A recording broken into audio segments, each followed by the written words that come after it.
بنگلہ دیش کی جنگجو لیڈر شیخ حسینہ نے وزیر اعظم کے عہدے سے استعفیٰ دینے اور اپنے ہی ملک سے فرار ہونے کے بعد انڈیا میں غازی آباد کے ہنڈن ایئر بیس پر لینڈ کیا۔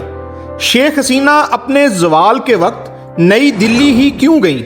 ان کے اور ان کے خاندان کے تاریخی طور پر انڈیا کے ساتھ تعلقات کیسے ہیں اور کیسے انڈین گورنمنٹ نے بنگلہ دیش کا ساتھ دے کر پاکستان کو دو ٹکڑوں میں تقسیم کیا، بتائیں گے آپ کو آج کی اس ویڈیو میں۔ بنگلہ دیش کی وزیر اعظم شیخ حسینہ نے 5 اگست کو اپنے 15 سالہ اقتدار کا خاتمہ کرتے ہوئے استعفیٰ دے دیا۔ بنگلہ دیش کے آرمی چیف جنرل وقارالزمان نے ایک ٹیلی ویژن خطاب میں کہا کہ 76 سالہ رہنما ملک چھوڑ چکی ہیں، جس سے عبوری حکومت بنانے میں مدد ملے گی۔ شیخ حسینہ اپنی بہن شیخ ریحانہ کے ساتھ ملٹری کے ہیلی کاپٹر میں بیٹھ کر ملک سے فرار ہو گئیں۔ بنگلہ دیش میں سیاسی ہلچل اس وقت سامنے آئی جب ہزاروں مظاہرین نے فوجی کرفیو کو نظر انداز کرتے ہوئے ان کی سرکاری رہائش گاہ پر دھاوا بول دیا۔ ملازمتوں کے کوٹا سسٹم کے خلاف طلباء کے احتجاج نے ملک کو 1 ماہ سے زیادہ عرصے تک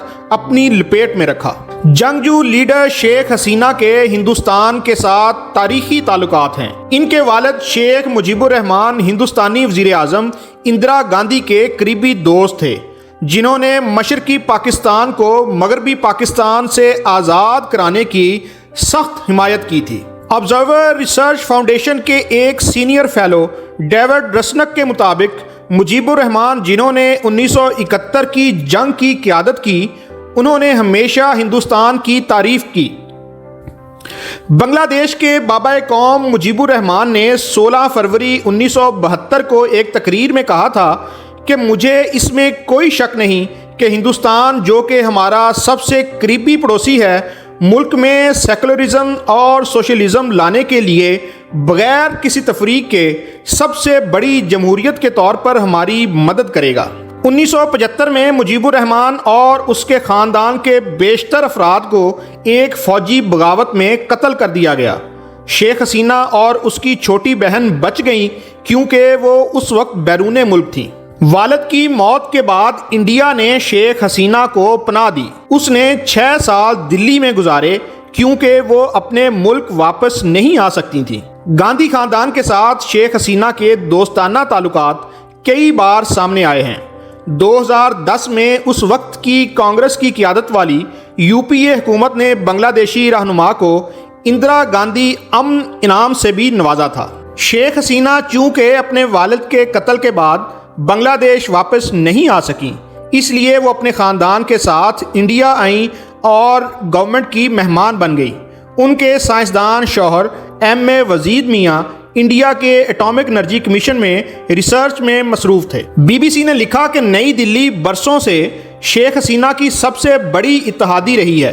1996 میں پہلی بار اقتدار کے لیے منتخب ہونے کے بعد سے اس نے انڈیا سے قریبی تعلقات برقرار رکھے ہیں۔ اس سال جنوری میں حسینہ واجد نے ہندوستان کو قابل اعتماد دوست قرار دیا۔ جیسے ہی بنگلہ دیش میں انتخابات ہوئے، انہوں نے نئی دلی کو ایک پیغام میں کہا، ہم بہت خوش قسمت ہیں کہ ہندوستان ہمارا قابل اعتماد دوست ہے۔ 1971 کی جنگ کے دوران انہوں نے ہمارا ساتھ دیا۔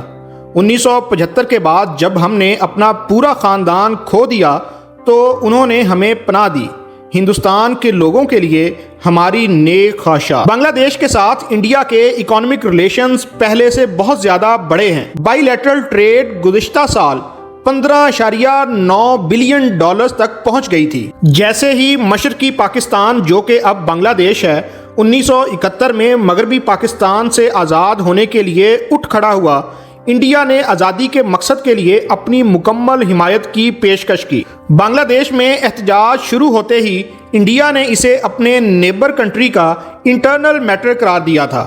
انڈین ایکسپریس کے مطابق نئی دلی کے شیخ حسینہ حکومت کی مذمت کرنے سے انکار کو ایک خاموش حمایت کے طور پر دیکھا گیا ہے، یہاں تک کہ جب ویسٹرن میڈیا نے شیخ حسینہ کو سول سوسائٹی، اپوزیشن اور میڈیا کے خلاف ان کی حکومت کے کریک ڈاؤن پر تنقید کا نشانہ بنایا، تب بھی انڈیا اس کی حمایت سے باز نہیں آیا۔ اقتدار سے بے دخل ہونے کے بعد ان کی ہندوستان آمد سے یہ پتہ چلتا ہے کہ نئی دلی شیخ حسینہ اور ان کے خاندان کے ساتھ اپنے تعلقات نہیں بھولی ہے، لیکن جب تک وہ اپنی سرزمین پر نہیں ہے اس کی حفاظت کا ذمہ دار انڈیا ہوگا۔ تاہم نئی دلی یہ بھی جانتی ہے کہ وہ زیادہ دیر تک جنگ زدہ رہنما کو پناہ نہیں دے سکتی۔